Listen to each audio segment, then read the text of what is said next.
Hello students, elite institute के YouTube channel में आपका एक बार फिर से स्वागत है। देखिए स्टूडेंट्स, हम बात कर रहे थे यहाँ पे जीवों में लैंगिक जनन, और जीवों में लैंगिक जनन को हमने बात की थी। तो उसमें लैंगिक जनन में हमने बहुत सारी बातें पढ़ी कि लैंगिक जनन किस प्रकार संपन्न होता है। फिर हमने बात की यहाँ पे कि जो लैंगिक जनन की प्रक्रिया है, उस लैंगिक जनन की प्रक्रिया की घटनाएं अपन ने पढ़ी है, थोड़ी सी पढ़ी है अपन ने। पूरी लैंगिक जनन की जो घटना है वो पूरा नहीं पढ़ा। तो लैंगिक जनन की घटनाएं कौन कौन सी होती है उसमें अपन ने स्टार्ट किया था को, यानी जो निषेचन है उसको हमने मिड पॉइंट में रखा है। तो एक तो निषेचन के पहले की घटना, फिर निषेचन, और फिर निषेचन के पश्चात की घटना है। तो हम बात करेंगे यहाँ पे निषेचन की पहले की जो घटना है, उसमें मैंने आपको बताया था कि दो प्रक्रियाएं संपन्न होती हैं। तो निषेचन की पहले की जो घटना होती है वो दो प्रक्रियाएं हैं। उसमें दो प्रक्रियाएं कौन कौन सी है? एक तो युग्मक निर्माण और एक है युग्मक स्थानांतरण। तो युग्मक निर्माण की प्रक्रिया जो हमने बात की थी वो निषेचन पूर्व घटना। तो निषेचन पूर्व घटना में हमने पढ़ा एक तो युग्मक जनन, यानी युग्मक के निर्माण की प्रक्रिया, युग्मक जनन, और इसी में ही हमने एक पॉइंट पढ़ा जीवों में लैंगिकता। तो ये कुछ बातें हमने स्टार्ट की थी। अब देखिए इसी में ही युग्मक जनन में ही हमने स्टार्ट किया, एक पॉइंट स्टार्ट करेंगे युग्मक निर्माण के समय कोशिका विभाजन। यानी युग्मक निर्माण के समय जीवों के अंदर कोशिका विभाजन किस प्रकार संपन्न होता है। देखिए आप सबसे पहले युग्मक निर्माण के समय कोशिका विभाजन है, तो उससे पहले हम बात करेंगे कि युग्मक निर्माण के समय जो कोशिका विभाजन होता है, तो उससे पहले हम बात करेंगे कोशिका विभाजन। देखिए कोशिका विभाजन जो होता है वो कितने प्रकार का होता है? दो प्रकार का। आपने सीखा है, और नहीं भी सीखा है तो मैं आपको थोड़ी सी इसकी बेसिक बता देता हूं। हम बात करेंगे कि कोशिका विभाजन दो प्रकार का होता है। आपने छोटी क्लासों में अच्छी तरीके से पढ़ा हुआ है। एक तो होता है समसूत्री विभाजन, और एक होता है अर्धसूत्री विभाजन।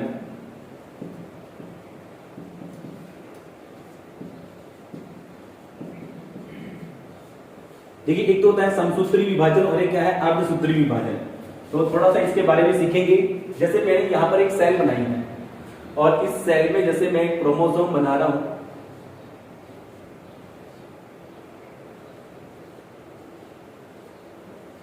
ठीक है। अब इसमें जैसे समझो कि विभाजन हुआ तो हमारे पास यहाँ पर जो एक सेल है वो दो सेल में डिवाइड होती है, दो सेल बनाती है।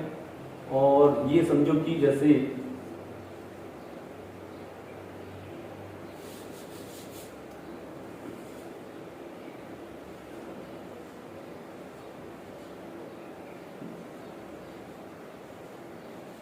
देखिए मैंने बताया आपको कि जो एक सेल है वो विभाजित होकर, विभाजित का मतलब है डिवाइड हो जाएगी, विभाजित होकर मतलब दो कोशिकाएं में दो कोशिकाएं बनाएंगी। तो जब दो कोशिकाएं बनाएंगी तो उसमें कैसे विभाजन होगा उसके बारे में अपन बात करते हैं। समसूत्री विभाजन का देखो, सूत्री का मतलब थ्रेड्स, यानी गुणसूत्र। थ्रेड्स किसे कहा गया? गुणसूत्रों को। तो समसूत्री विभाजन का मतलब क्या होता है कि जब ऐसा विभाजन जिसमें, यानी पूर्व, या ऐसे कह सकते हैं कि जो पुरानी कोशिकाएं होती है, मात्र कोशिकाएं होती है, उस मात्र कोशिका, देखो ये तो मात्र कोशिका और इनसे बनने वाली नई कोशिका। तो कोशिका का ऐसा विभाजन जिसमें नई बनी कोशिका में गुणसूत्रों की संख्या मात्र कोशिका की क्या होती है? समान होती है। तो उसे हम क्या कहेंगे? समसूत्री विभाजन। अर्थात अगर इसमें गुणसूत्र कितने हैं, जैसे मैंने आपको यहाँ पे दो गुणसूत्र दिखाए हैं, तो यहाँ पर भी दो गुणसूत्र हैं इस एक कोशिका में, और यहाँ पे भी इस एक कोशिका में कितने गुणसूत्र हैं? दो गुणसूत्र हैं। तो इसे हम कौन सा विभाजन कहेंगे? समसूत्री विभाजन। अब देखिए अपन बात करते हैं यहाँ पे क्या? अर्धसूत्री विभाजन।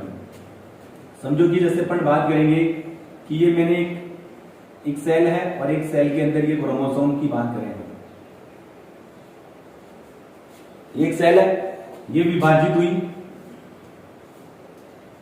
समझो कि ये दो सेल बना रही है, और यहां पर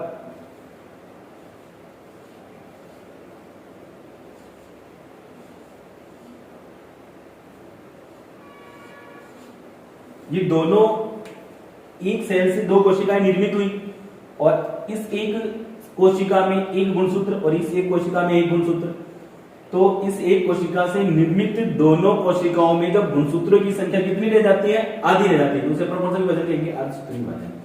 यानी अर्ध का मतलब आधी और सूत्री का मतलब है थ्रेड्स, यानी गुणसूत्र। जब आधे गुणसूत्र रह जाए, अगर ये दो हैं तो इससे जो एक कोशिका, दो कोशिका तो दो ही बनेगी, लेकिन गुणसूत्रों की संख्या इन कोशिकाओं से कितनी रहेगी? यहाँ पे कितने हैं? 2 कोशिका है, 2 गुणसूत्र है, तो यहाँ पर कितना? 1 गुणसूत्र, और इसमें भी कितना? 1 गुणसूत्र। उसको कौन सा विभाजन कहेंगे अपन? अर्धसूत्री विभाजन। तो देखो युग्मक निर्माण के समय विभाजन जो होगा वो उसकी जो जीव है उस जीव की जो लिविंग ऑर्गेनिज्म है, जो जीव है उसकी संरचना, उसकी बॉडी किस प्रकार बनी हुई है उस पर डिपेंड करता है। तो हम बात करेंगे यहाँ पे कि युग्मक निर्माण के समय कोशिका विभाजन। देखिए आपको एक इंपॉर्टेंट बात बताता हूं कि युग्मक हमेशा क्या होता है? एगोनिक होता है, हैप्लॉइड होता है। युग्मक हमेशा एगोनिक होता है, हैप्लॉइड होता है, चाहे उस यानी जो जिस युग्मक का निर्माण जिस बॉडी से, जीव शरीर से हुआ है, जिस जीव से हुआ है, वो चाहे एगुणित हो और चाहे द्विगुणित हो। बात कुछ समझ में आ रही है? मैंने बताया आपको। देखिए युग्मक निर्माण के समय जीव के अंदर कोशिका विभाजन दोनों प्रकार का हो सकता है। मैंने एक बताया समसूत्री विभाजन और एक क्या होता है? अर्धसूत्री विभाजन। ये इंपॉर्टेंट बात बता देते हैं कि युग्मक सदैव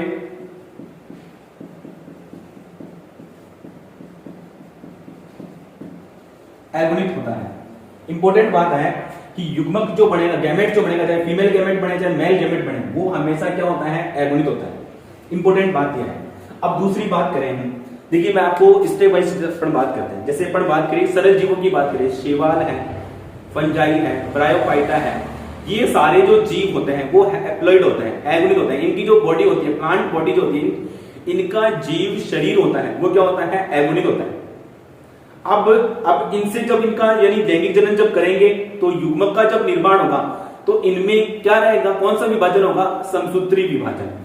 देखिए बात अपन यहाँ पे बात करते हैं। मैंने बताया जो बात आपको समझ में आई होगी, मैंने कहा सरल जीव में जैसे मैंने बात की यहाँ पे ब्रायोफाइटा, शैवाल, फंजाई, ये ऐसे जीव हैं जिनका जीव शरीर जो होता है वो क्या होता है? एगोनिक होता है। देखिए जैसे मैंने बताया आपको फंजाई, शैवाल,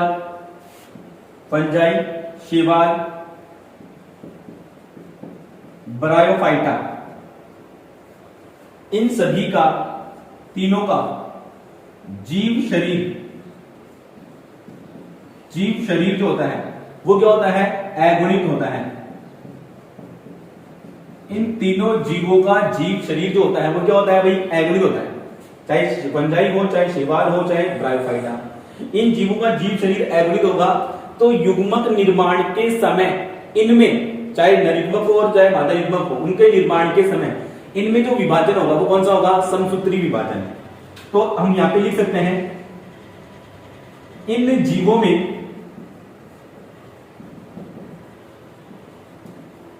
युग्मक निर्माण के समय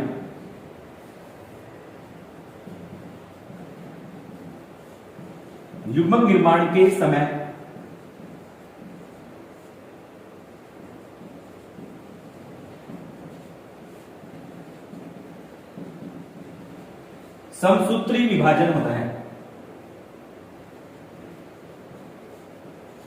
ये भी बात इससे रिलेटेड।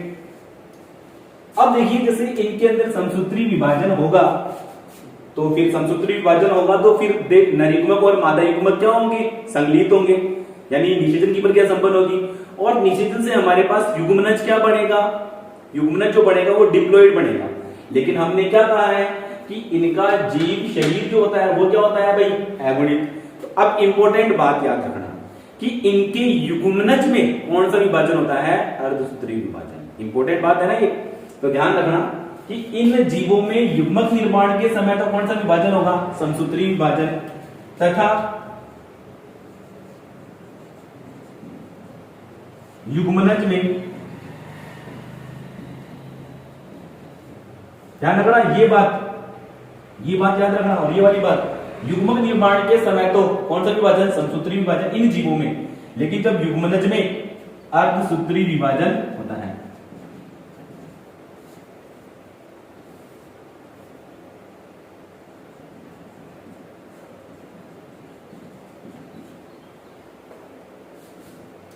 ठीक है, ये थी बात इससे रिलेटेड। अब थोड़ा ऊपर आ जाइए, अब अपन बात करेंगे यहाँ पे देखो फंजाई, शैवाल, ब्रायोफाइटा की बात करें तो टेरिडोफाइटा है, जिम्नोस्पर्म है, एंजियोस्पर्म की बात करें तो इन जीवों में युग्मक निर्माण के समय, इन जीवों में युग्मक निर्माण के समय कौन सा विभाजन होगा?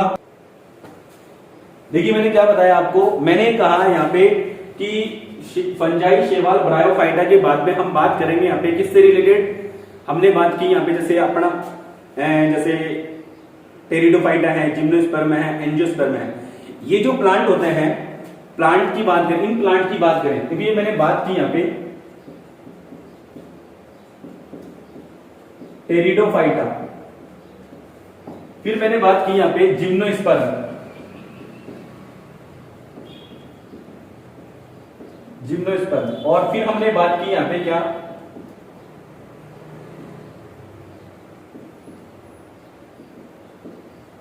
एंजियोस्पर्म। यानी बात करें यहाँ पे जिम्नोस्पर्म का मतलब है अनावर्त बीजी, और ये क्या है, आवर्त बीजी। ये प्लांट जो है इन पादपों का, ये पादप है, प्लांट है, तो इनका जीव शरीर जो होता है, ये पादप है, और इन पादपों का जो जीव शरीर है वो क्या है, डिप्लॉइड होता है, यानी क्या है, द्विगुणित। जीव शरीर द्विगुणित होता है, 2n होता है। अब इंपॉर्टेंट बात आ गई यहाँ पे कि ये द्विगुणित है, तो फिर अब इनके युग्मक का जब निर्माण होगा, तो इनमें जब युग्मक का निर्माण होगा तो फिर कौन सा विभाजन होगा, अर्धसूत्री विभाजन। देखिए थोड़ी सी बात बताते हैं कि जैसे अपन आगे जब पढ़ेंगे तो युग्मकों का संलयन होगा, तो आप एक चीज समझिए कि तो नरयुग्मक और एक मादा युग्मक, जैसे अपन इसी का एग्जांपल ले लेते हैं जिम्नोस्पर्म में, कि अगर ये 2n है तो ये एक नरयुग्मक बना, समझो कि इस कोशिका से नरयुग्मक बना, तो ये इसमें अर्धसूत्री विभाजन हुआ, और ये एक नर युग्मक को रिप्रेजेंट कर रहा है, नर युग्मक। ये हमारे पास 2n है, क्योंकि मुख्य जो जीव शरीर है, पादप शरीर जो होता है, मुख्य पादप शरीर जो होता है वो क्या होता है, द्विगुणित होता है, और जब युग्मक का निर्माण होगा तो वो क्या होगा, अगुणित। अब ये समझो कि हमने यहाँ पे कहा है कि ये क्या है, हमारे पास मादा युग्मक है, ये हमारे पास मादा युग्मक है, दोनों का संलयन होगा तो हमारे पास क्या होगा, 2n, और फिर ये नए जीव का निर्माण करेगा। तो देखो हमने क्या कहा है कि जो मुख्य पादप शरीर जो होता है, मुख्य पादप जो होता है वो क्या होता है, द्विगुणित होता है, तो तभी तो द्विगुणित बनेगा कि द्विगुणित से अगुणित और फिर ये अगुणित। तो अब इंपॉर्टेंट बात आपको यहाँ पे समझ में आई होगी। देखिए हमने क्या कहा है कि ये जो जीव होते हैं, ब्रायोफाइटा, टेरिडोफाइटा, जिम्नोस्पर्म और एंजियोस्पर्म, इन पादपों में जो जीव शरीर, जो युग्मक निर्माण होता है, तो इन पादपों में युग्मक निर्माण के समय कौन सा विभाजन होता है, कौन सा विभाजन होता है भाई, अर्धसूत्री विभाजन। तो इन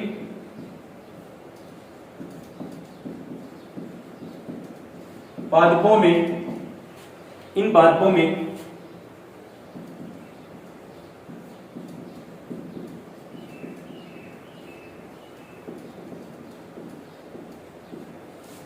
इन पादपों में युग्मक निर्माण के समय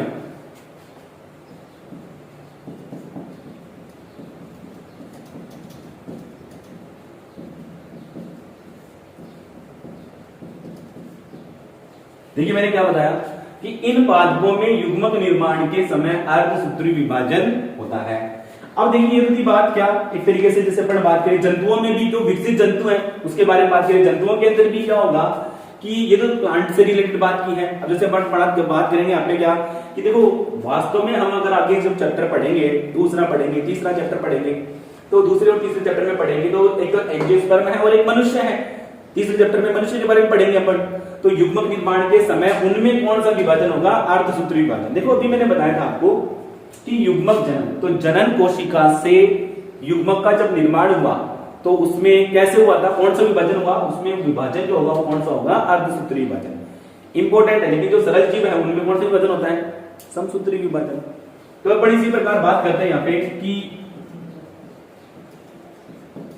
जंतुओं में जैसे मनुष्य तथा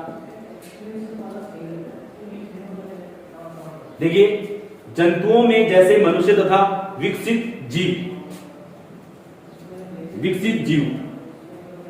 यानी जंतुओं में जैसे मनुष्य तथा विकसित जीव जो होते हैं में युग्मक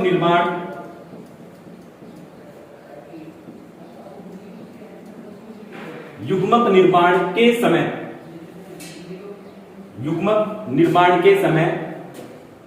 कौन सा विभाजन होता है? अर्धसूत्री विभाजन होता है। तो ये तो थी बात हमारे पास। देखिए अपन ने पॉइंट स्टार्ट किया था कि लैंगिक जनन की जो प्रक्रिया स्टार्ट की थी, तो लैंगिक जनन में हमने बात की यहाँ पे कि लैंगिक जनन को 3 पार्ट में डिवाइड करके पढ़ रहे हैं अपन। एक तो निषेचन से पूर्व की घटना, और निषेचन से पूर्व की घटना में हमने एक पॉइंट हमने कंप्लीट किया है युग्मक जनन। युग्मक जनन को पढ़ने अलग अलग युग्मक जनन पढ़ा पढ़ने। एक हमने पढ़ा कि जीवों में लैंगिकता पढ़ा है पढ़ने। एक हमने पढ़ा युग्मक निर्माण के समय कोशिका विभाजन कौन कौन से होते हैं वो। अब हम बात करेंगे यहाँ पे कि निषेचन से पूर्व को 2 पार्ट में डिवाइड किया, एक तो युग्मक जनन और दूसरा है युग्मक स्थानांतरण। तो पहले आप एक बार इसका स्क्रीनशॉट ले लीजिए। नेक्स्ट अपन स्टार्ट करेंगे यहाँ पे क्या? युग्मक स्थानांतरण।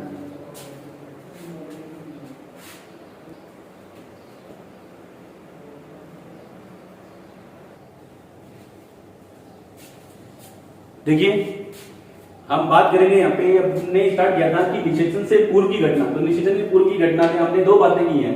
तो युग्मक जनन ये हमने पढ़ लिया है। अब अपन पढ़ेंगे युग्मक स्थानांतरण। देखिए आपको समझ में आना चाहिए कि हम कहां तक पहुंच गए। हम युग्मक का निर्माण हमने कर लिया, यानी एक तो नर युग्मक और एक मादा युग्मक का निर्माण हो गया। समझो कि जैसे अपन बात करें यहाँ पर कि जैसे ये हमारे पास क्या है, एक तरीके से मादा युग्मक है। ये हमारे पास क्या है भाई? मादा युग्मक। और ये हमारे पास क्या है? जैसे समझो कि ये हमारे पास क्या है? नर युग्मक। तो अब इस नर युग्मक को कहां तक पहुंचना है? मादा युग्मक तक। तो ये नर युग्मक का मादा युग्मक तक पहुंचना कहलाएगा युग्मक स्थानांतरण। अब देखिए अपन बात करेंगे कि यहाँ पे यानी इनको स्थानांतरण कैसे संपन्न होता है उसके बारे में हम बात करेंगे। देखो नर युग्मक और मादा युग्मक का निर्माण हमने पढ़ लिया युग्मक जनन के अंदर। अब इनका स्थानांतरण कैसे होगा? तो देखो जैसे वही बात अपन स्टार्ट करेंगे वहीं से ही कि जो सरल जीव होते हैं, जैसे अपन बात करें फंजाई है, शैवाल है, ब्रायोफाइटा है, टेरिडोफाइटा है। तो इनके अंदर जैसे अपन बात करें फंजाई है, शैवाल वगैरह है, फंजाई है, इनको यानी ये जो नरयुग्मक और मादा युग्मक, कुछ जीव ऐसे होते हैं जिनमें नरयुग्मक और मादा युग्मक दोनों ही क्या होते हैं? मोटाइल होते हैं। मोटाइल का मतलब है चलनशील यानी गमनशील। यानी उनके अंदर क्या है कि कुछ ऐसी संरचनाएं पाई जा सकती हैं जिससे वो क्या कर सकते हैं? गमन कर सकते हैं। ठीक है, बात समझ में आ रही है? जैसे फ्लेजिला है, कशाप वगैरह है, पक्षमाभ है, ये पाए जा सकते हैं। ठीक है, सीलिया या फ्लेजिला पाए जा सकते हैं, तो गमनशील होते हैं। अब ये तो थी बात इससे रिलेटेड। अगर गमनशील होंगे तो क्या होंगे कि देखो कोइंसिडेंस ही तो होगा कि इनका मिलना, भाई इनका संयोग यानी एक तरीके से मिले और उनके बाद में इनके अंदर क्या है? फर्टिलाइजेशन यानी निषेचन की प्रक्रिया संपन्न हो। देखिए मैंने आपको क्या बताया कि कुछ जीवों के अंदर कि नर युग्मक और मादा युग्मक जो होते हैं ना, वो दोनों क्या होते हैं? गमनशील होते हैं, मोटाइल होते हैं। तो उनके लिए कुछ विशेष प्रकार की संरचनाएं पाई जा सकती हैं। ठीक है, तो देखिए सबसे पहले हम बात करेंगे युग्मक स्थानांतरण। नेक्स्ट पॉइंट हमारा तो युग्मक स्थानांतरण में कुछ जीव जो होते हैं, सरल जीवों की बात आ रही है यहाँ पे। सरल जीव, कुछ सरल जीव जो होते हैं इनमें युग्मक जो होते हैं ना, युग्मक यानी क्या होते हैं? गमनशील या चलनशील, और इसको इंग्लिश में बोल सकते हैं अपन क्या? मोटाइल। ठीक है भाई। अब देखिए कुछ जीव ऐसे होते हैं जैसे कुछ शैवाल है, कुछ ब्रायोफाइटा है, उनके अंदर क्या होते हैं कि जो नरयुग्मक है वो तो चलनशील होते हैं, और मादा युग्मक क्या होते हैं? यानी क्या होते हैं? यानी स्थिर होते हैं, गमनशील नहीं होते हैं। तो इन नरयुग्मक को मादा युग्मक तक पहुंचाने के लिए कई बार क्या है कि नरयुग्मक भी क्या है? गलत यानी एक तरीके से चलनशील नहीं होते। तो फिर इन नरयुग्मक को मादा युग्मक तक पहुंचाने के लिए क्या है? कुछ माध्यम की आवश्यकता होती है। तो जैसे अपन बात करें शैवाल, ब्रायोफाइटा, टेरिडोफाइटा, इनको यानी इनके अंदर क्या होता है कि नरयुग्मक को मादा युग्मक तक पहुंचाने के लिए इसकी आवश्यकता होती है? जल की आवश्यकता होती है। जल जो है, वाटर जो है, वो इस नरयुग्मक को कहां तक पहुंचाता है? मादा युग्मक तक। तो देखिए अपन बात करेंगे यहां पे कि युग्मक के स्थानांतरण के लिए युग्मक के स्थानांतरण के लिए किसकी आवश्यकता होती है भाई? माध्यम की।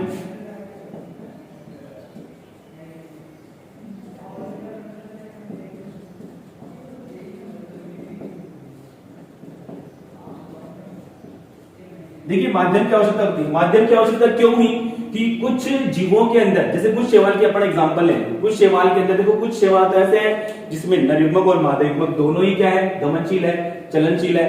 तो क्या हो सकते हैं, यानी या तो क्या है उड़कर या फिर गमनशील होंगे, तो फ्लैजिला या कछाव या पक्षमा पाए जाते हैं, तो उसके कारण गति करके वो दोनों में क्या हो संयुग्मन हो सकता है, स्थानांतरण हो सकता है। दूसरे अपन बात करें कि युग्मक के स्थानांतरण के लिए यहाँ पर किसकी आवश्यकता है? माध्यम की आवश्यकता होती है। तो यहाँ पर कुछ शैवाल या फंजाई ऐसे हैं जिसमें नर युग्मक तो गमनशील है, लेकिन जो मादा युग्मक है वो गमनशील नहीं होते हैं। अब नर युग्मक को मादा युग्मक तक पहुंचाने के लिए क्या होते हैं भाई? किसी माध्यम की आवश्यकता हो सकती है। तो माध्यम अधिकतर जो अधिकांश जो इन जीवों के अंदर अधिकांश माध्यम के रूप में जो प्रयुक्त होता है वो क्या होता है भाई? जल। अधिकांश माध्यम के रूप में जो प्रयुक्त होने वाला जो कारक है वो क्या है? जल। अब ये जो जल है वो किस किस में माध्यम के रूप में काम आता है? कौन कौन से जीवों के अंदर काम आता है? जैसे हम बात करें यहाँ पे, एक तो जैसे अपन बात करेंगे यहाँ पे क्या शैवाल है, ब्रायोफाइटा है। इनके अंदर सबसे ज्यादा यह जो माध्यम है यानी जल है वो क्या है? युग्मकों के स्थानांतरण के लिए प्रयुक्त किया जाता है शैवाल में और ब्रायोफाइटा में। ये तो थी बात इससे रिलेटेड। शैवाल, ब्रायोफाइटा है, टेरिडोफाइटा का भी एग्जांपल ले सकते हैं।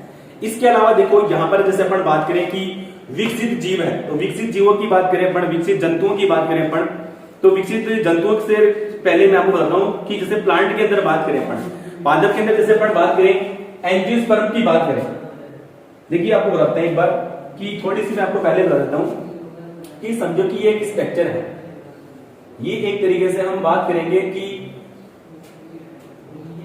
आवर्त बीसी पादप में नर जनन भाग को रिप्रेजेंट करता है, और इसके अंदर ये जो है ये स्ट्रक्चर जो बात कर रहे हैं हम, इसको हम कहेंगे परागकण। और इस परागकण के अंदर क्या होता है? नर युग्मक होता है। ठीक है। दूसरी हम बात करें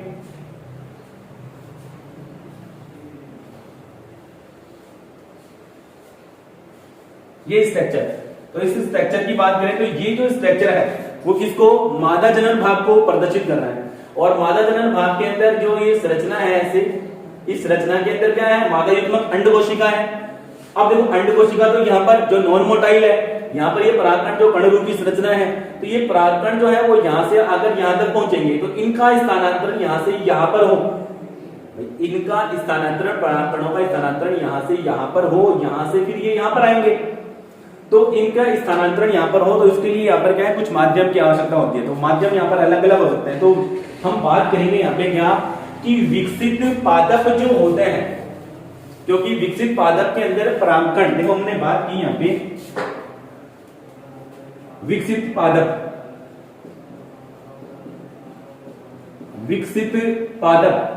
और विकसित पादप में भी क्या, जैसे अपन बात करें एंजियोस्पर्म, जिम्नोस्पर्म, एंजियोस्पर्म। देखिए अपन बात कर रहे हैं यहाँ पे में परागकण, हम आगे पढ़ेंगे दूसरे चैप्टर में, थोड़ा सा बता रहा हूं मैं। परागकण जो है उसको आप ऐसे समझो नर युग्मक, परागकण मतलब नर युग्मक का स्थानांतरण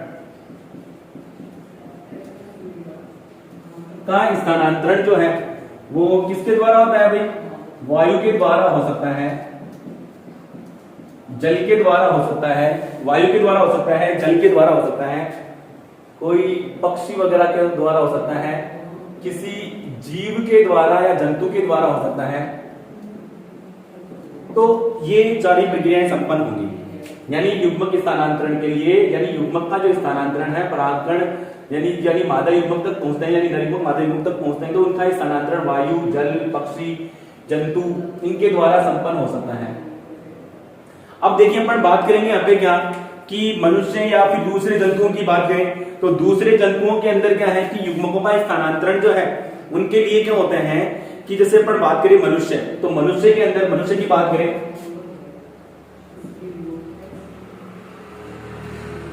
मनुष्य में नर युग्मक, मनुष्य में नर युग्मक मतलब शुक्राणु, मनुष्य में नर युग्मक अर्थात शुक्राणु जो है वो क्या होता है भाई, एक तो क्या होता है हल्के होते हैं, वह इनके अंदर क्या पाई जाती है, पूंछ पाई जाती है। देखिए मनुष्य में नर युग्मक यानी शुक्राणु हल्के होते हैं और क्या पाई जाती है इनके अंदर, पूंछ होती है। यानी मनुष्य में नर युग्मक में, यानी नर युग्मक, मनुष्य में नर युग्मक यानी शुक्राणु क्या होते हैं,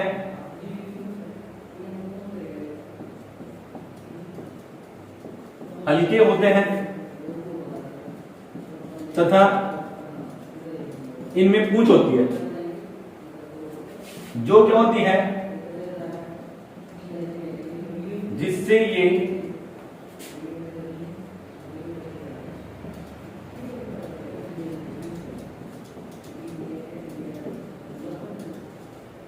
गमनशील होते हैं।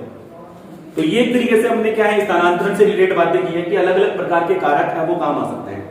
तो देखिए हमने बात की यहाँ पे कि जो लैंगिक जनन की बारे में बात की थी, तो लैंगिक जनन की जो प्रक्रिया उसको 3 पार्ट में डिवाइड करके पढ़ने पड़ा है। और 3 पार्ट कौन कौन से हो गए, एक तो निषेचन से पहले की घटना, निषेचन की पहले की घटना कौन सी है, 2 प्रक्रिया है, एक तो युग्मक निर्माण यानी युग्मक जनन, और दूसरा हमने बात की यहाँ पे युग्मक का स्थानांतरण। तो युग्मक के स्थानांतरण किस प्रकार संपन्न होता है वो हमने सीखा है। तो आज के लिए इतना ही स्टूडेंट्स, खूब मेहनत करो, अपने अच्छे नोट्स बनाइए, यानी रेफरेंस बुक है आपकी, जो टेक्स्ट बुक है उस बुक एनसीईआरटी बुक है उसका हेल्प लीजिए और नोट्स बनाइए। बाकी आप इसका एक स्क्रीनशॉट ले लीजिए। Thank you.